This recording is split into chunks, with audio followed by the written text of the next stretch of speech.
Durmiu malik leges, non kuang moriuntur. Hukum terkadang tidur, tapi hukum tidak pernah mati. Assalamualaikum warahmatullahi wabarakatuh. Shalom, Om Swastiastu, Namo Buddhaya, salam kebajikan. Dewan juri yang terhormat, serta para rekan pemerhati hukum sekalian, saya Maria Abigail Suni, selaku pembicara pertama dari tim Kontra, bersama dengan rekan saya Ersa Nurul sebagai pembicara kedua. Assalamualaikum warahmatullahi wabarakatuh. Salam sejahtera untuk kita semua. Salam, Om Swastiastu, Namo Buddhaya, salam kebajikan. Dewan juri yang terhormat serta rekan-rekan yuridis yang akan melihat video ini. Izinkan saya, Ersa Nurul, sebagai pembicara kedua untuk mengawali pembahasan mengenai mosi perdebatan kali ini. Dan Hani Meliana selaku pembicara ketiga. Assalamualaikum warahmatullahi wabarakatuh. Dewan juri yang terhormat, perkenalkan nama saya Hani Meliana. Saya merupakan pembicara ketiga dari kelompok kami. Saya akan menyampaikan poin-poin argumentasi dari kelompok kami, yaitu beberapa alasan tidak dibentuknya Badan Pengawas Khusus Layanan Vintage di Indonesia. Pada kesempatan kali ini, saya selaku pembicara pertama dari tim Kontra akan menyampaikan definisi, landasan filosofis, serta poin-poin utama pada mosi perdebatan kali ini. Untuk pertama-tama, kami dari tim Kontra menyatakan bahwasanya kami menolak adanya pembentukan Badan Pengawas Khusus Perlindungan Layanan Vintage di Indonesia. Menurut Bank Indonesia, vintage atau teknologi finansial merupakan penggunaan teknologi dalam sistem keuangan yang akan menghasilkan produk layanan, teknologi, modal bisnis baru yang akan berdampak pada stabilitas moneter, sistem keuangan, efisiensi, kelancaran, keamanan, dan kendala dalam sistem pembayaran. Sebagaimana tercantum dalam Undang-Undang Dasar Negara Republik Indonesia tahun 1945, tujuan negara Indonesia adalah untuk melindungi segenap bangsa Indonesia dan seluruh tumpah darah Indonesia. Oleh karena itu, setiap keputusan yang diambil harusnya berkaitan dengan kepentingan nasional bangsa. Indonesia sendiri telah memasuki era disrupsi, yaitu kondisi di mana suatu atau beberapa inovasi memasuki pasar dan menggantikan seluruh sistem yang lama dengan sistem yang baru, sehingga mengubah struktur pasar yang telah ada. Dalam hal ini, teknologi sudah hampir menguasai beberapa sektor di Indonesia. Salah satunya dalam sektor keuangan melalui teknologi finansial. Kinerja pertumbuhan sektor vintage telah mengalami peningkatan terutama dalam layanan digital lending. Dewan juri yang terhormat, izinkan saya memaparkan poin-poin utama argumentasi dari tim kami, yaitu pertama, pada saat ini Indonesia sudah memiliki otoritas jasa keuangan yang bertugas mengawasi penuh para penyelenggara vintage yang sudah terdaftar. Proses pendaftaran para penyelenggara layanan vintage tersebut juga diawasi ketat oleh Bank Indonesia. Selain itu, otoritas jasa keuangan juga bertugas memberikan perlindungan hukum terkait transaksi elektronik.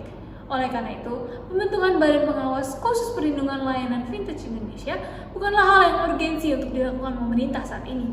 Selain akan menimbulkan tumpang tindih dalam pelaksanaan fungsi dan otoritas dengan di otoritas jasa keuangan, hal ini juga akan mengakibatkan ketidakpastian hukum.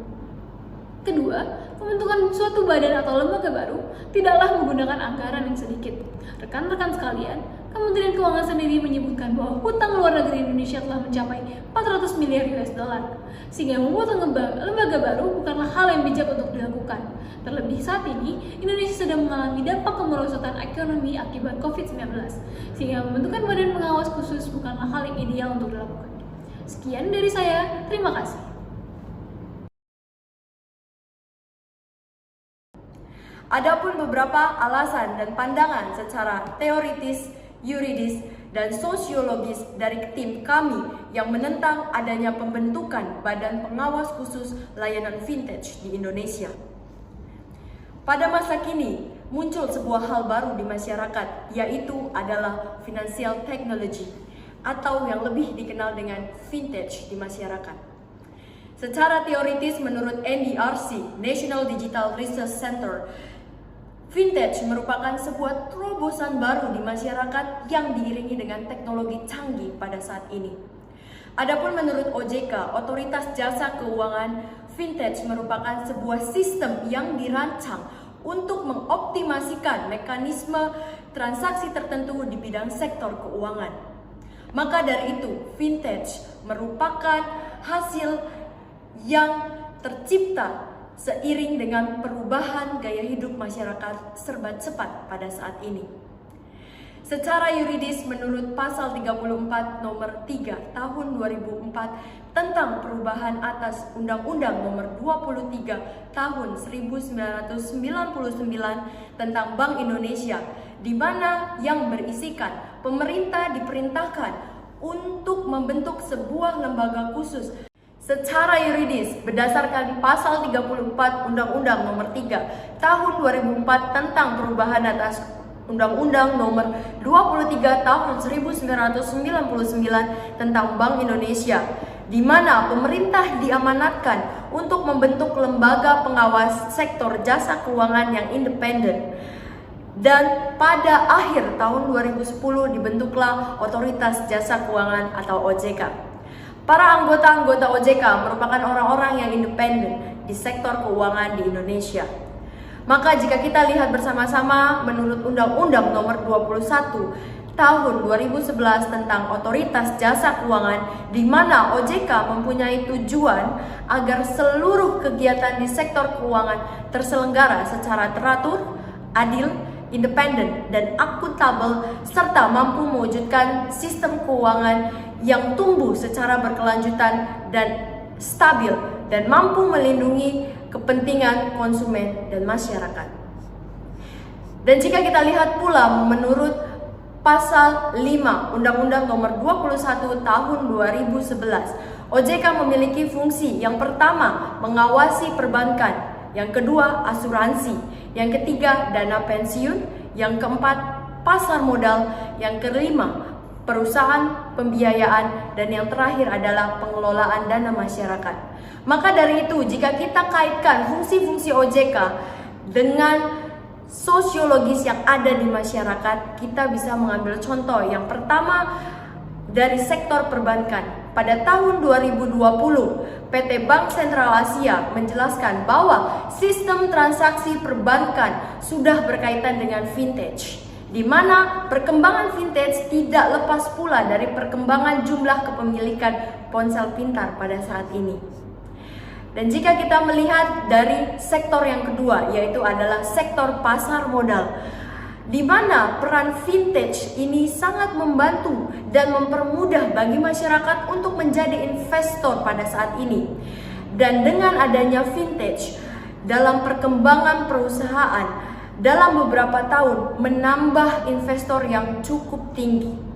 Dan terakhir, jika kita lihat dari sektor kegiatan jasa keuangan, kita dapat melihat bersama-sama pada saat ini muncul sebuah layanan atau aplikasi pinjaman uang berbasis teknologi atau yang lebih dikenal dengan pinjol. Maka dari itu, dengan hadirnya inovasi baru yaitu vintage, dibutuhkan sebuah lembaga yang mengawasi di sektor keuangan, terutama mengenai vintage. Tetapi Indonesia telah memiliki OJK yang sudah dibentuk untuk mengawasi sektor keuangan, di mana vintage merupakan bagian dan partikel dari sektor keuangan di Indonesia. Sekian yang dapat saya sampaikan. Terima kasih atas waktu yang telah diberikan. Wabillahi taufik walhidayah. Wassalamualaikum warahmatullahi wabarakatuh. Yang pertama, adanya track record lembaga di Indonesia yang tersandung kasus korupsi. Independensi tidak menjamin apakah suatu lembaga bersih dari korupsi atau tidak. Badan pengawas khusus yang baru nantinya akan dikelilingi anggaran dari industri perbankan, pasar modal, peransurasian, dan lembaga pembiayaan lainnya. Maka cukup menjadi perhatian lebih mengingat beberapa lembaga independen yang ada di Indonesia sering terkait kasus korupsi dan merugikan negara. Yang kedua, birokrasi yang menjadi lebih besar. Badan pengawas khusus layanan vintage sangat memungkinkan untuk membuat birokrasi lebih besar dari sebelumnya. Akan sangat berbahaya jika birokrasi yang menjadi lebih besar tersebut malah menghambat deteksi masalah, terutama yang membutuhkan koordinasi dengan Bank Indonesia. Yang ketiga, adanya tumpang tindih peran dan wewenang. Indonesia sudah memiliki lembaga untuk mengawasi vintage, yaitu Otoritas Jasa Keuangan atau OJK.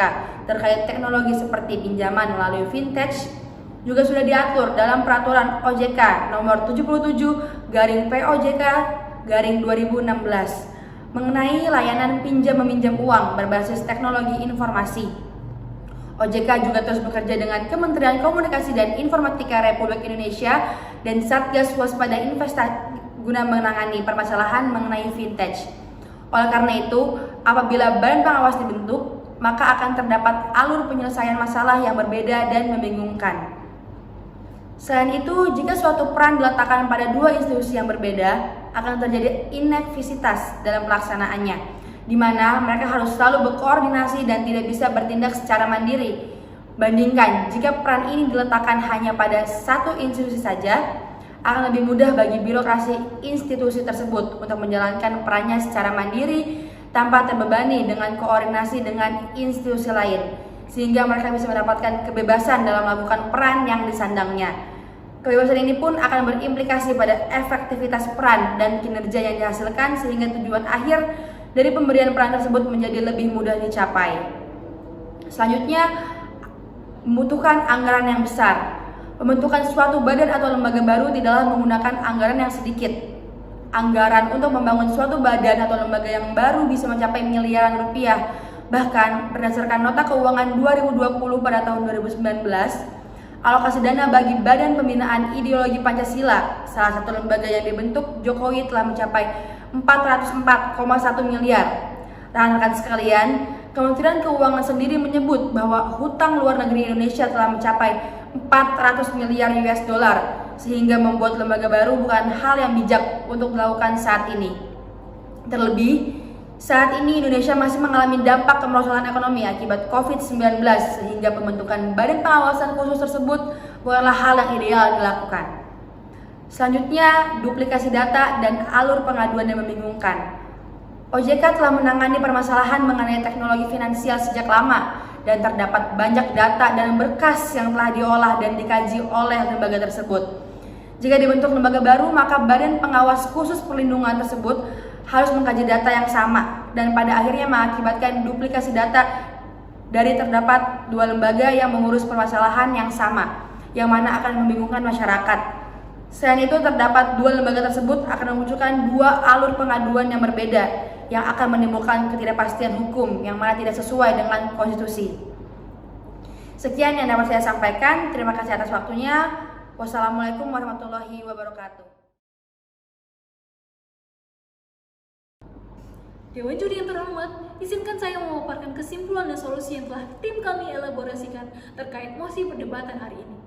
Yaitu pada dasarnya, sampai saat ini belum ada lembaga di dunia yang memiliki suatu badan pengawas khusus teknologi finansial. Hal ini berarti pembentukan badan pengawas khusus merupakan hal yang tidak mendasar, di mana belum tentu lembaga ini dapat lebih baik atau lebih unggul dalam menyelesaikan permasalahan terkait finansial teknologi.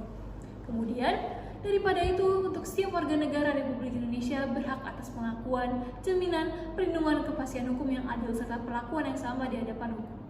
Oleh karena itu, pemerintah harus menyediakan sarana yang memberikan kepastian hukum bagi masyarakat, salah satunya dengan memperkuat regulasi yang ada.